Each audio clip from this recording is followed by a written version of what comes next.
Este es nuestro último sketch sobre Trial Physics o la biblioteca que hemos estado trabajando de simulación física. Es un sketch que yo llamaría un sketch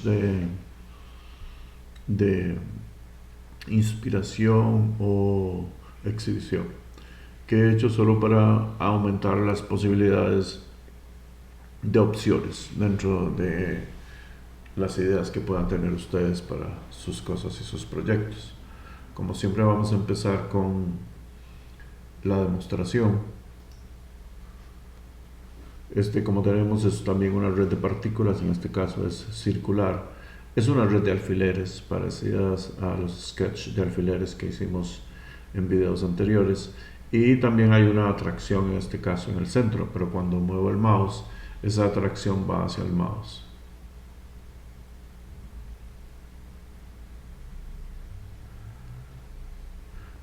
Como ven, es muy bello el modo en que se mueve.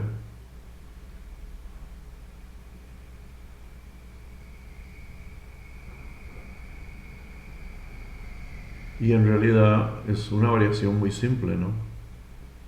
Tenemos esta nueva red de alfileres. Y esta red de alfileres se distribuye en forma de círculo. En realidad eso es todo. Una vez más demuestra que con muy pocas variaciones dentro del código es posible hacer cosas, primero que nada, muy distintas a las anteriores y segundo, muy bellas y muy semánticamente agradables, sin tener que complicarse mucho en el código. Veamos un poco cómo funciona eso. Es muy simple y la mayoría de las veces, la mayoría de las cosas ya las hemos hecho. Tenemos una partícula, que en este caso es la partícula mouse, idéntica a la partícula puntero que hemos estado usando. Tenemos las partículas móviles y tenemos las partículas fijas. Tenemos los resortes. Tenemos nuestro sistema o mundo, ¿verdad? E igual aquí tenemos un poquito de aritmética. En este caso he usado un poco de aritmética desde el punto de vista de trigonometría. Así es que también tengo un sketch aquí de refrescamiento de sus cursos de cálculo y geometría analítica, de modo que quedemos claro cómo está esto, ¿verdad? Ustedes saben que si estamos en el círculo unitario, pues entonces el coseno va a ser el x y el seno va a ser el y, cuando estamos hablando del ángulo que estemos midiendo en este momento. En este caso se llama zeta, como pueden ver, y entonces así nosotros podemos hacer el círculo de un modo muy simple, solamente calculando el x como el coseno de zeta y el y como el seno de zeta. Eso nos da la posición en el círculo unitario y por supuesto tendríamos que multiplicarlo por el radio que nosotros quisiéramos. Esa sería la base fundamental de la trigonometría que estamos usando en este sketch. Veamos aquí cómo es. Todo esto ya lo hemos conocido. Este es el radio. El radio en este caso es un cuarto de la altura o del ancho, por cuanto esto es parecido. Y entonces lo que tenemos aquí es un radio. Aquí tenemos la partícula puntero, mouse, que hemos dicho puntero en otros sketches, aquí se llama mouse. Igual, y como ven, se posiciona en primera instancia en el centro de la pantalla, por supuesto en Z0 y por supuesto con una masa igual a 1. Esta partícula es libre, es fija. Recuerden que eso significa que no es influenciada ni por la gravedad ni por ninguna otra atracción. Tenemos más bien tres arrays, dos de partículas y uno de resortes, absolutamente igual a los sketches sobre alfileres que hemos hecho anteriormente. Posicionamos en primera instancia el mouse X y el mouse Y, nada más para que no se nos mueva antes de que el usuario mueva. Y aquí tenemos el paso, en este caso el paso por grados.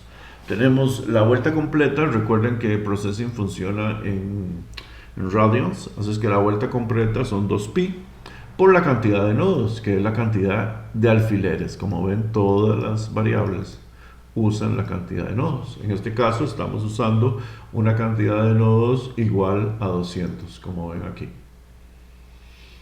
O sea que lo que está diciendo aquí, esto está cogiendo 2pi y lo divide entre 200 para que el ángulo se vaya corriendo en pedacitos, en pasitos de un 200avo de vuelta, para decirlo en español. Y eso se hace muy simple, como ven aquí. Tenemos el for que va de 0 a la cantidad de nodos que tengamos, y aquí es donde calculamos la posición con la trigonometría. Primero que nada tenemos el corrimiento, que como ven lo que hacemos es correr el centro del círculo al 0 que está en el centro de la pantalla. En este caso ven que dice la mitad del ancho y la mitad del alto. Después cogemos el radio y lo multiplicamos por el seno, y aquí el radio y lo multiplicamos por el coseno del ángulo. En este caso es x, o sea, cuando va corriendo el ciclo for, por el paso, y por lo tanto el ángulo se va moviendo en esos pasitos en un 200avo de círculo. Teniendo el pos x y el pos y, ya no hay ningún problema, por cuanto ya puedo hacer la partícula. Por supuesto son dos partículas, porque recuerden que una son fijas y la otra son móviles, así que son idénticas, y se hace una de ellas fijas. Y después hacemos los resortes entre una partícula y la otra. Vean que aquí tengo un array, aquí tengo el otro array, las partículas son las mismas. Aquí tenemos la fuerza y el damping del resorte, y tenemos una longitud de reposo de 80.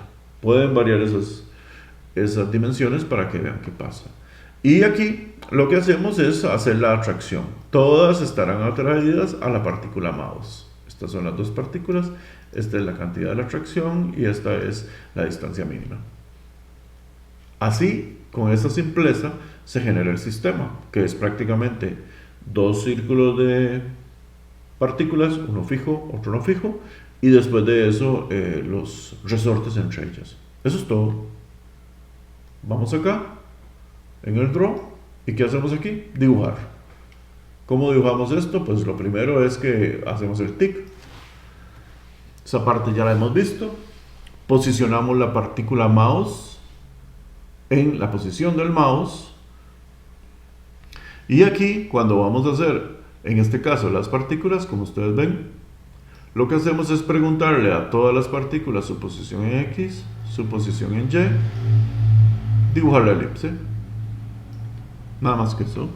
Y por supuesto, dibujar los resortes o los alfileres, en el caso nuestro. En este caso, pues ustedes ven que el resorte se les pregunta como siempre, ya hemos hecho esto antes, cuál es la posición X de uno de los extremos, la posición Y de ese extremo, la posición X del otro extremo, la posición Y del otro extremo, y estamos listos.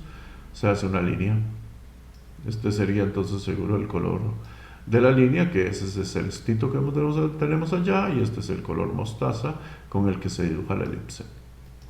Con eso hemos preguntado a las partículas móviles dónde están y dibujado una elipse, y hemos preguntado a los resortes dónde están sus extremos para poder dibujar una línea entre sus extremos. Eso es todo. No queda aquí nada por hacer. Esto es basura, como pueden ver, y eso es todo lo que se necesita. Con un sketch de este tamaño que ustedes ven, tiene escasas 80 líneas, me parece a mí que el resultado semántico es muy agradable, demostrando una vez más que las posibilidades para que un diseñador se exprese a través de estos códigos y de estas simulaciones son infinitas.